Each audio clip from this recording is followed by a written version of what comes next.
இருந்தவரும் இருக்கிறவரும் வருகிறவரும் ஆகிய இயேசு கிறிஸ்துவின் இனிதான நாமத்தினாலே உங்கள் ஒவ்வொருவரையும் வாழ்த்தி இந்த புதிய நாளிலும் தேவனுடைய ஜீவனுள்ள வார்த்தையின் மூலமாய் உங்களை சந்திப்பதிலே நான் கர்த்தருக்குள் மகிழ்ச்சி அடைகின்றேன்.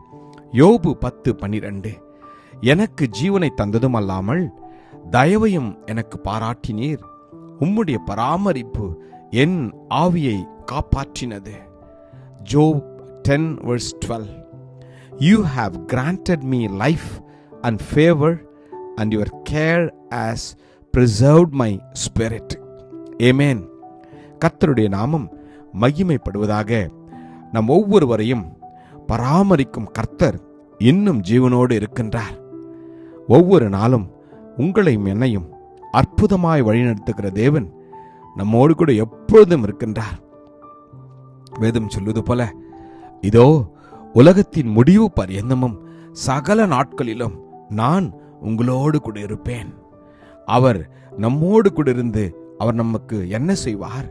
நம்மை அவர் பாதுகாப்பார், நம்மை பராமரிப்பார். கோழி தன் குஞ்சுகளை தன்னுடைய சிறகின் கீழ் எப்படி மூடி பாதுகாக்கிறதோ, அதே விதமாய் தேவன் தம்முடைய பிரசன்னத்தினாலும் அவருடைய வார்த்தையினாலும் அவருடைய வல்லமையினாலும் நம் ஒவ்வொருவரையும் அவர் ஒவ்வொரு நாளும் பாதுகாத்து வருகின்றார்.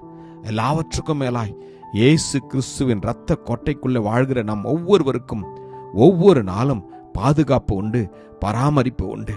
ஒரு மேய்ப்பன் தன் ஆடுகளுக்காய் என்னவெல்லாம் செய்கிறாரோ, ஆடுகளுக்கு தேவையான உணவை கொடுக்கும்படியாய் அந்த ஆடுகளை புல்லுள்ள இடங்களில் மேய்ப்பது போலவும், அந்த ஆடுகளுக்கு ஏற்ற தண்ணீரை கொடுக்கிற இடங்களிலே அந்த ஆடுகளை கொண்டு போகிற மேய்ப்பனை போலவும் தேவன் இம்மட்டுமாய் உங்களையும் என்னையும் போஷித்து பராமரித்து வருகிறார். அவர் இனிமேலும் செய்வார்.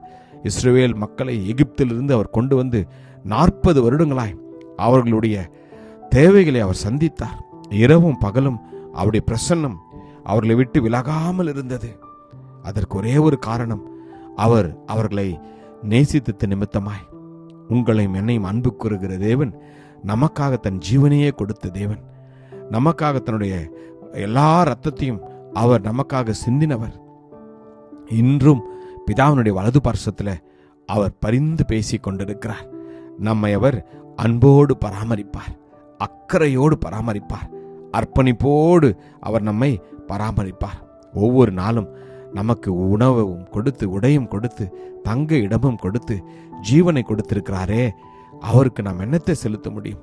ரட்சிப்பின் பாத்திரத்தை எடுத்துக்கொண்டு கர்த்தருடைய நாமத்தையே நாம் ஒவ்வொரு நாளும் தொழுது கொள்ள வேண்டும்.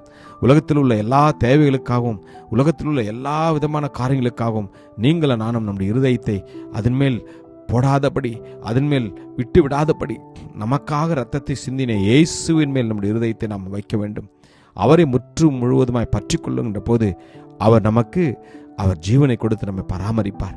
பக்தன் யோபு சொல்வது போல, யோபுனுடைய கஷ்டத்தின் நேரத்தில், பாடுகளின் நேரத்தில், இழப்பின் நேரத்தில், எல்லாவற்றிலும் யோபு கர்த்தரை பார்த்து சொல்கிறார். கர்த்தர் கொடுத்தார், கர்த்தர் எடுத்துக்கொண்டார், கர்த்தருடைய நாமத்திற்கு ஸ்தோத்திரம் என்று. காரணம், யோபுக்கு தேவன் ஜீவனை கொடுத்தார்.